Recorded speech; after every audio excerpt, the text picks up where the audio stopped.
Myles, you were just talking about cryptocurrencies. Of course, we have had a lot of different, what one could term manias this year, right? You had meme stocks, you've had cryptocurrencies, you've had SPACs and IPOs. I would kind of lump those together to some degree. A lot of different hot areas that people, either they were getting stimulus checks or they just had some cash to put to work, and they were putting it to work. We saw a lot of run-ups.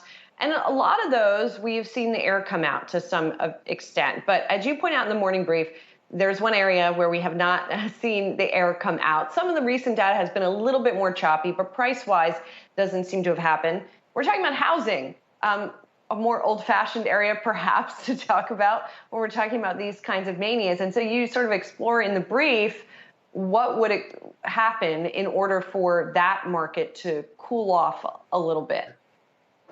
Yeah, I mean, I think, the housing market is a fascinating place. It's always interesting because housing, on the one hand, it's a very liquid and very deep market. But on the other hand, everybody who's participating in the market only needs one home. So it becomes a very much, it becomes very user-centric, if we want to think about it that way. The housing market seems the way it is when I tried to buy my own home. But the single-family housing market, no doubt, in the U.S. for the last 9 months has been very hot when it comes to price appreciation of homes and the competition for homes that are on the market. Inventories are down. Redfin had a great set of statistics on its earnings call earlier this month, where they have inventories falling to a record low at a record pace, while the price of homes is appreciating at a record pace and the number of bids above ask are at a record level. So we have all of these things coming together, and you can see anybody who's watching this program knows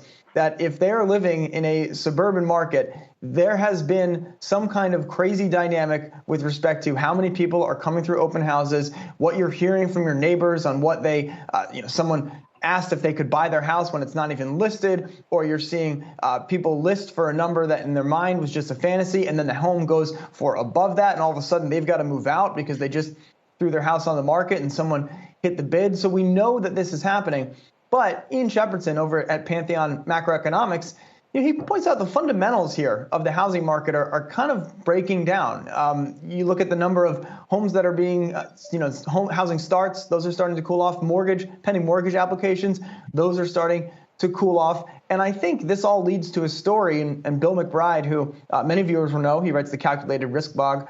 Bill McBride thinks that inventory is probably bottoming, and that means that more homes are going to come to market, and we'll see the fever break a little bit when it comes to single-family home price appreciation. But I still think that looking at it from a macro perspective of, housing isn't that healthy, housing inventory is probably going to right size.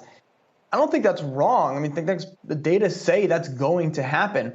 But again, for individual homeowners who went to the house around the corner from me on Sunday, where 18 people went through the house in 2 hours and 4 bids came in that night, I don't think they really care that inventory is bottoming. Those people are scrambling for a house that's probably selling at a level it'll sell at in 15 years from now. And so that market is still, to me, in a manic type phase. And I'm not exactly sure when we're going to see things break, because there are so many demographic tailwinds, for the single family home trade.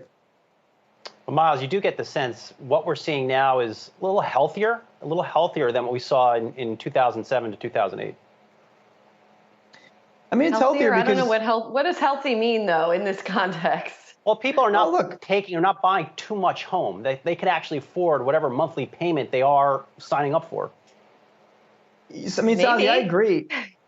I mean, I agree that it's kind of like, I guess it's the exact opposite of the housing bubble, but that doesn't mean it's not a heated market, right? If the housing bubble was there's too many homes being sold to people who can't afford it, now there's too few homes being sold to too few people who can afford it.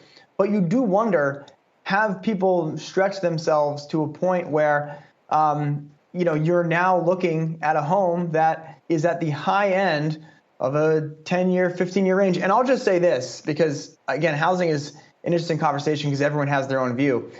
Saz, to your question of is it the next housing bubble? All I know is I've talked to a lot of people who seem to be very keyed into the financial value of their home, but homes are for living in. So ultimately, that's the main consideration. And when you have a lot of people saying, oh, I could get this, that, the other for the house, the psychology is a little, I would agree, the psychology is a little out of step, even if all the details are, again, kind of a weird, reverse mirror image of what happened in 2005.